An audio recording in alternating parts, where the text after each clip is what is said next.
This is the DAR Today podcast, and I'm your host, Brooke Bullmaster Stewart. Well, I'll tell you what, it has been so fun to get your notes, your photos, your videos from our ask of you a few weeks ago, prompting you to tell us, where do you podcast? We can't wait to play those in an episode next month. And today we're going to ask you for another assignment. We would like to know what you think with this question.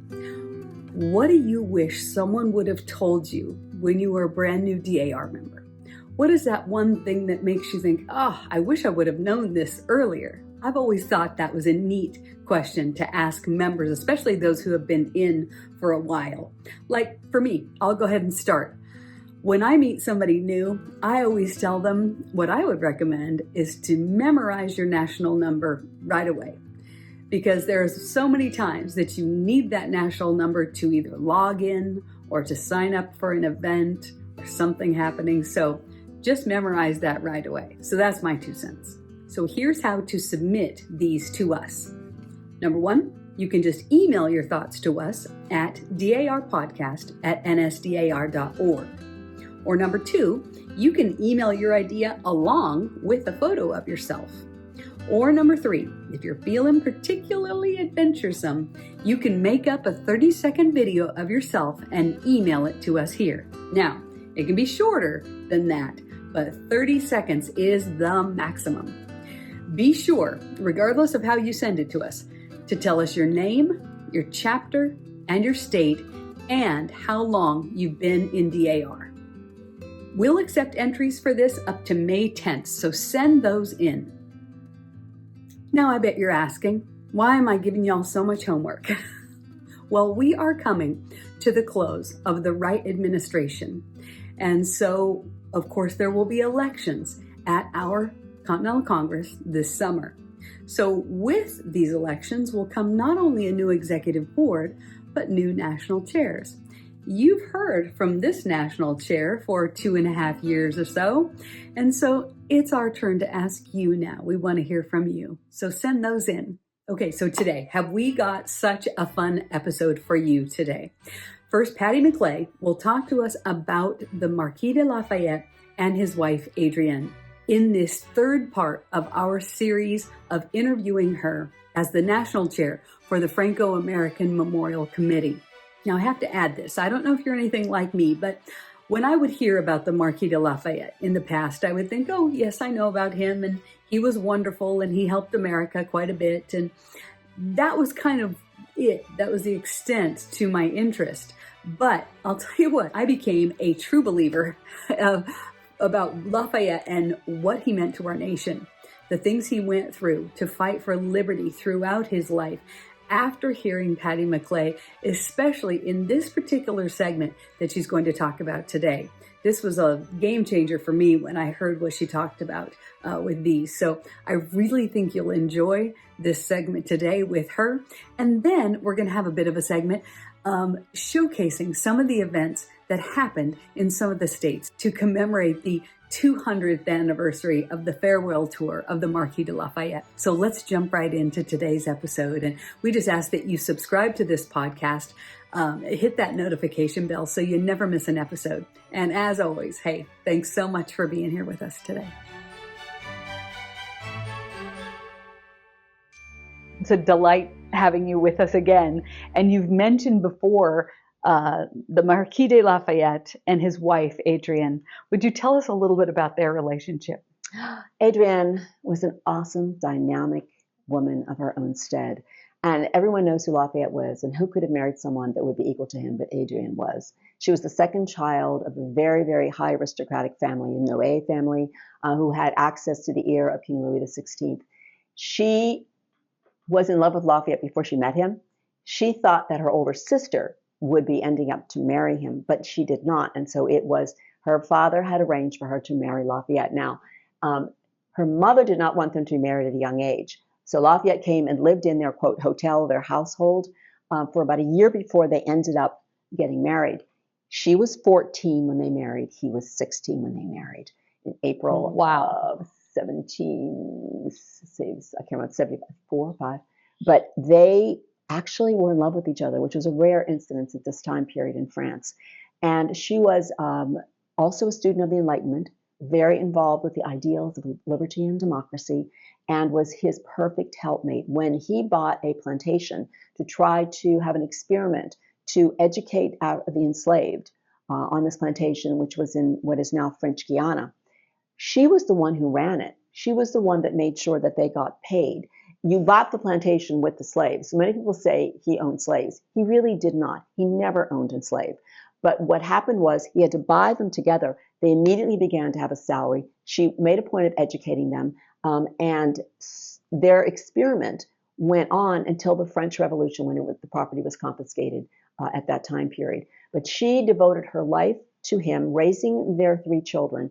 And then when he was imprisoned from 1792 through 1797, she was almost guillotined if it wasn't for the efforts of the American Congress, Washington, and Monroe, and mostly Elizabeth Monroe, who visited her every day in her prison and turned to the guard and said, "I will expect to see Madame Lafayette here when I come back tomorrow." So she was freed, but then she spent the next 2 years trying to get him out of prison. However, that failed, even though she had an interview with the emperor, the Emperor of Prussia.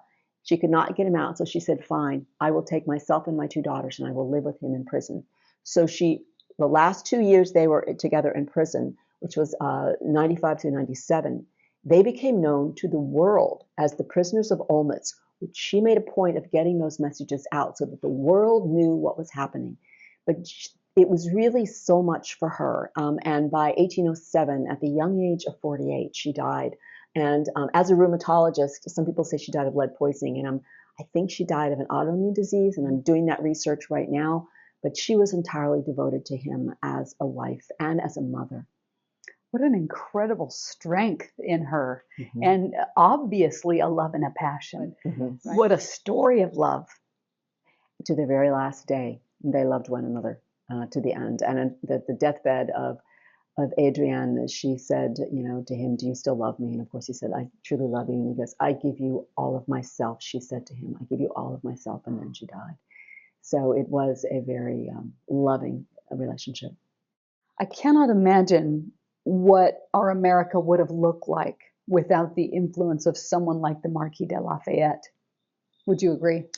Totally. That was not only during his time when he was here as a 19 to 20-some-year-old individual who everyone respected and loved in terms of his enthusiasm for liberty and democracy. There's an incredible quote that is given. It was given by a judge in North Carolina on the farewell tour.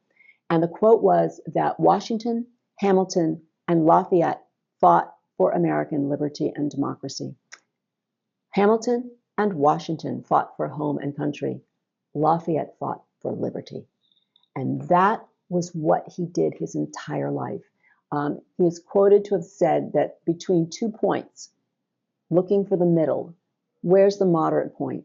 And his answer was, there isn't. It's you take the truth and you hold on to it to the very end. Throughout his entire life, despite the fact that he was in prison for 5 years because of his beliefs, despite all of the hardship that he had to go through, he never once varied from the concept of liberty and democracy for all. Liberty, democracy, and equality for all. And on the farewell tour, what we will be doing is celebrating, commemorating, but educating. Educating about this man and history, because if we don't know about history, we're going to make the same mistakes again. So critically important to recognize that this man is one of the few people in history who never once varied from his pledge for liberty and democracy. I think even in his own country, we were talking earlier about the fact that he tried to build this bridge right between the two. Tell us a little bit about that. Right. When he went back to France, he was honored as the hero of 2 worlds. And he tried to bring democracy to France. But he soon recognized that the French citizens were not the same as American citizens, who were already schooled in having their local meetings and having a vote and having the liberty they had. So he recognized early on that he would have to in order to create a republic, he was going to have to include the monarchy, similar to the British. But he worked hard, tried to thread that needle to have it be a democratic monarchy, a republican monarchy. However, he ended up trying to befriend both sides, and in the end, both sides hated him. And so he was almost guillotined and had to escape through to the northern borders into Holland in 1792 in order to be able to escape death, because he continued to hold up to the idea that he wanted everyone to try to come together and create this republic that he knew that France could do. But of course, we all know it took many, many years for that to be established. And he was still fighting 2 years before his death. And I'm a docent at the DAR, so the room I love is Maryland because of the wallpaper. And one of the questions I always ask is, what does this wallpaper mean? And almost everyone says it's the French Revolution. But what it represents was the uprising in 1832, when Victor Hugo was caught between buildings and ended up writing the story of Les Mis. And it was at that funeral for Lamarck, who was the general who had died, that Lafayette was there at that time because he was still trying to create liberty and democracy in France.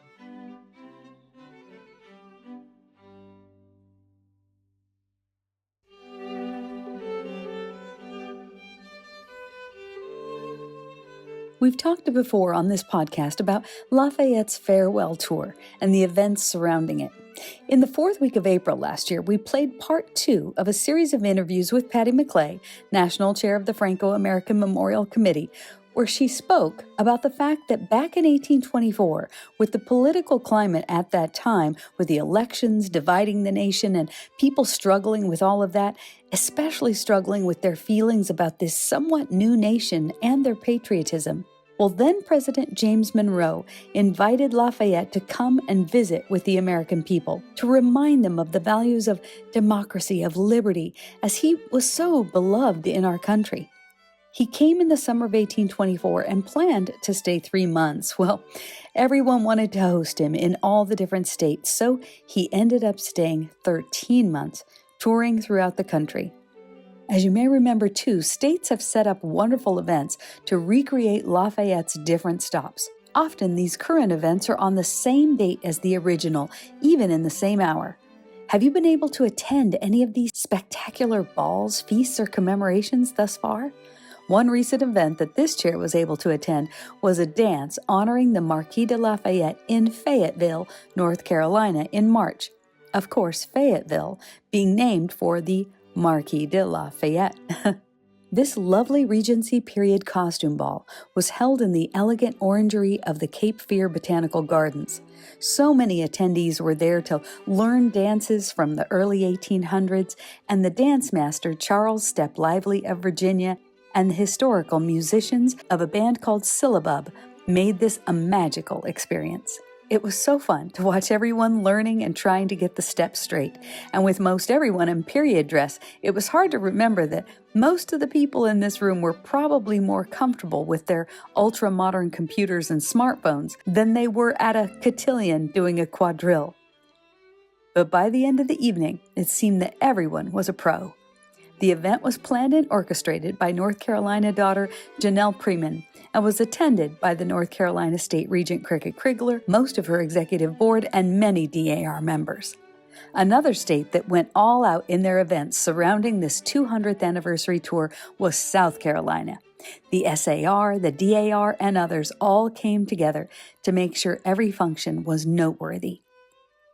The state's DAR social media posts really got everyone excited, announcing what was coming and to encourage all to be sure to sign up on time, especially as the Grand Ball event ended up selling out. South Carolina State Regent Alice Caskey chaired this event that can really only be described as bougie. Ladies were in their finest silk costumes, gentlemen were in Regency dress as well. The Washington Light Infantry, a major sponsor for the evening, was there in grand form.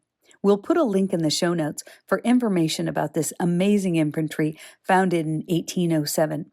There were dance demonstrations by the Betsy Blackman Dance Program with the University of South Carolina. But unlike the North Carolina Ball, these South Carolinians danced the night away to the fun and funky sounds of Moses and his Promised Land Band. It was a blast.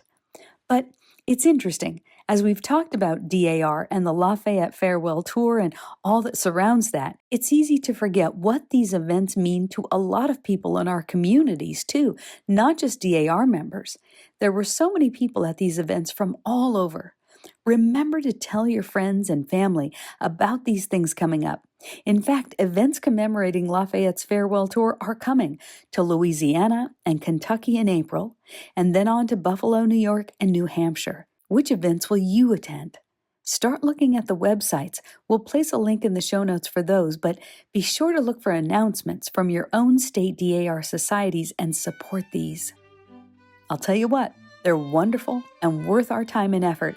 And after what we were reminded of by National Chair Patti Maclay, the love of liberty, the love of freedom that both the Marquis and his wife Adrienne showed to not only the American people, but in their own country as well. That is worth remembering and celebrating.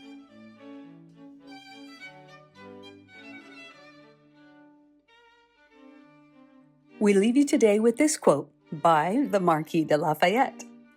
"My heart has always been truly convinced that in serving the cause of America, I am fighting for the interests of France." Well, thanks for listening and be well, dear friends. Let's celebrate the stars and stripes forever and remember, with all of your ancestors behind you, you are the result of the love of thousands. Well, this podcast was written and produced by our incredible team of writers and editors, and we are, as always, so grateful for President General Pamela Rouse Wright and Historian General Suzanne Heskey for their constant guidance, to Kelly Ayers and Catherine Arno, to Alice Caskey, Cricket Krigler, and Janet Westbrook for being so generous with their time. The National Society Daughters of the American Revolution is a nonprofit, non-political volunteer women's service organization dedicated to promoting patriotism, preserving American history, and securing America's future through better education for children. Members are all lineal descendants of those who supported the cause of independence in the Revolutionary War. For more information, please visit dar.org. This is the DAR Today podcast.